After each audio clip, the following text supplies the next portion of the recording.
오늘같이 조용한 아침이 좋다. 오렌지는 선명한 색을 띠고 있고 짙은 녹색의 잎사귀는 반짝거리고 있다.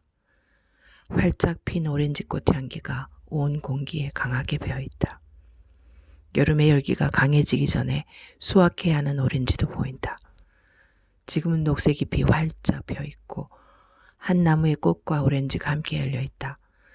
정말 아름다운 세상이다.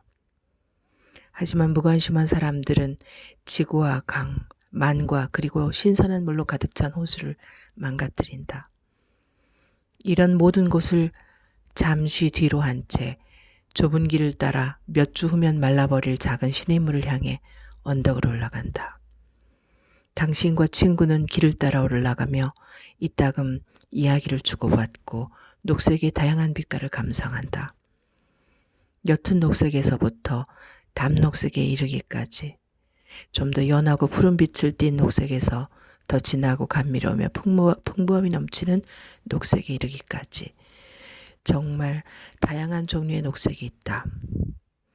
친구와 나란히 길을 따라 걸어 올라가다가 당신은 아름답고 매혹적으로 반짝이는 무언가를 줍는다. 굉장히 오래되고 아름다운 보석이다. 사람들이 주로 다니지 않지만 많은 동물이 숱하게 지나갔을 그 길에서 보석을 발견했다는 사실에 감탄을 금치 못한다. 당신은 놀라워하며 그것을 바라본다. 매우 미묘하고 신비하다.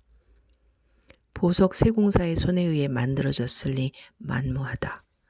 당신은 놀란 채 오랫동안 조용히 그것을 손에 쥐고 있다.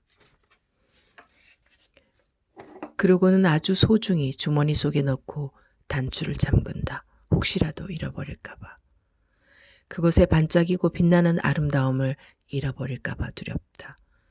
그것이 들어있는 주머니를 손으로 감싼다. 친구가 당신의 이런 행동을 본다. 당신의 얼굴과 눈이 놀라운 변화를 겪는 것도 본다. 말도 잇지 못하고 숨도 쉬지 못할 정도로 황홀한 흥분을 느낀다. 친구가 그대가 찾은 게 무엇이기에 그렇게 흥분하였는가? 라고 묻자 당신은 부드럽고 친절한 목소리로 자신의 목소리를 듣는 것이 너무나 이상하게 느껴진다. 진실을 주었다. 라고 대답한다. 당신은 부끄러워서 더 이상 이것에 대해 이야기하고 싶지 않다. 어쩌면 계속 이야기하는 것이 이것을 망가뜨릴지도 모른다. 친구가 당신이 솔직하게 이야기하지 않는다고 느끼고 짜증을 조금 낸다. 그러면서 당신이 진짜 진실을 찾은 것이라면 골짜기로 내려가서 다른 사람들이 보고 이야기할 수 있도록 그리고 이것이 사람들에게 도움을 줄 수 있도록 하자 라고 말한다. 당신은 대답하지 않는다. 친구에게 이것을 주운 것에 대해 말한 것이 후회된다. 나무가 활짝 펴 있다. 이 높은 곳에서도 바람을 타고 퍼지지 않은 잘 익은 오렌지의 향기를 맡을 수 있다. 끝도 없이 펼쳐진 오렌지 나무와 골짜기를 내려다보며 들이마실 수 없을 만큼 조용하고 잔잔한 공기를 느낀다. 당신은 너무나 소중한 것을 발견했기에 아무에게도 이 사실을 말할 수 없다. 그들이 찾을 수도 있다. 하지만 당신이 가지고 있고 손에 쥐고 있으며 무척이나 아끼고 있다. 전 세계의 제도와 조직은 인류에게 아무런 도움이 되지 못한다. 우리는 필요에 의해 다양한 물질적 조직을 만들었다. 전쟁과 민주주의, 독재정치, 그리고 종교제도. 모두 각자의 목적을 가지고 지속되어 왔다. 사람들은 이것들을 우러러보며 외면적 또는 내면적으로 도움을 받고 싶어 한다. 욱신대는 내면의 상처와 시간의 그림자, 아득한 생각까지 모두 말이다. 아주 오래전부터 수많은 종류의 제도가 있었지만 그 어떤 것도 인간의 내면을 바꾸지 못했다. 제도는 절대 인간을 근본적으로 또 정신적으로 바꿀 수 없다. 그럼에도 왜 인간이 이런 제도를 만들어내 도움받고 싶어하며 오랫동안 지속되는 안정감을 추구하는지 그 이유에 대해 사람들은 이상할 만큼 궁금해하지 않는다. 우리는 이것을 깨닫지 못하고 있는 것이다. 서로 대립하는 더 많은 제도와 조직을 만들어내고 있다. 민주주의와 전체주의 같은 조직은 생각이 만들어낸 결과다. 생각은 스스로 만든 조직이 인간 본연의 습성과 구조를 근본적으로 변화시키지 않았다는 것을 알고 있다. 제도와 조직 그리고 종교는 교활하고 영리하며 박식한 생각에 의해 형성되었다. 생각이 만들어낸 것이 인간의 사고를 구체화한다. 누군가 진지하고 정직하게 생각한다면 스스로에게 이런 질문을 던질 것이다. 왜 생각은 스스로 행동을 자각하지 못하는가? 생각은 스스로 움직임을 인식하지 못하는 것일까?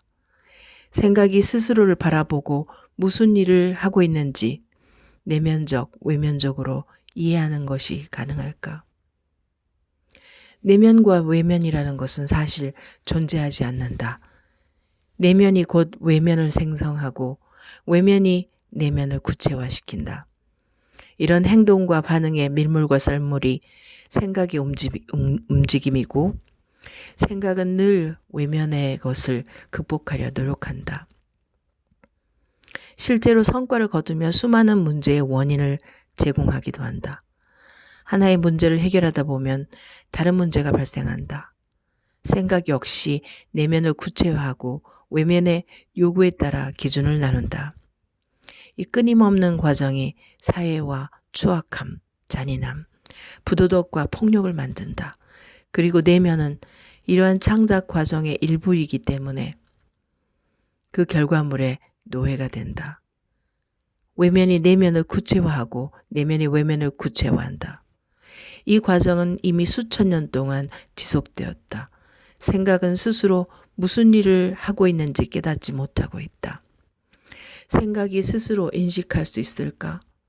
스스로 어떤 일을 하고 있는지 깨달을 수 있을까? 생각과 분리된 사상가는 없다. 사상가와 경험자 그리고 분석가는 모두 생각에 의해 만들어진다. 사상가. 곧 지켜보고 행동하는 사람은 인류로부터 유전적으로 또 생물학적으로 물려받은 관습과 습관, 축적된 과거의 지식을 보유하고 있다. 결국 지식은 과거며 사상가는 과거로부터 벗어날 수 없다. 생각이 과거를 만들어내고 생각이 곧 과거다. 생각은 사상가를 나눈다. 사상가는 반드시 생각을 구체화하고 조절해야 한다. 하지만 이것은 오류다. 생각 외에 다른 것은 존재하지 않는다. 자아는 내 자신인 동시에 과거다. 상상을 통해 미래를 구체적으로 그려볼 수 있지만 여전히 생각의 활동에 불과하다. 지식의 결과물인 생각은 인간을 전혀 바꾸지 않았고 앞으로도 절대 바꾸지 않을 것이다. 지식은 늘 제한되어 있고 앞으로도 그럴 것이기 때문이다.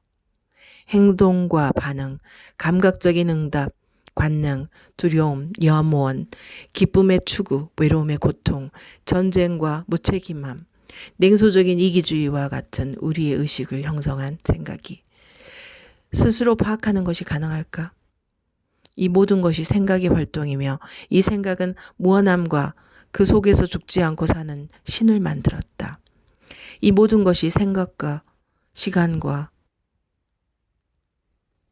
이들의 활동이다. 여기까지 생각이 미친 사람이라면 낡아서 진부해져 버린 도구가 인간과 인간의 뇌에 급격한 변화를 가져다 줄 수 있을까 하는 의문이 들 것이다. 만약 생각이 스스로를 인식하고 물질적 세계에서 언제 지식이 필요할지 파악하여 스스로 한계를 깨닫게 된다면 조용히 침묵할 것이다. 그리고 이를 통해 시간과 생각, 지식과 무관한 새로운 도구가 될 것이다. 도구 또는 자각이라고 부를 수 있는 이것은 과거와 기억이 없기 때문에 늘 생생하다. 연민이 만든 자각이다. 과거와 시간의 그림자로부터 벗어나 항상 올바르고 확고하며 명확하게 행동하는 이 자각만이 우리의 뇌세포에 깊은 변화를 가져다 줄 것이다.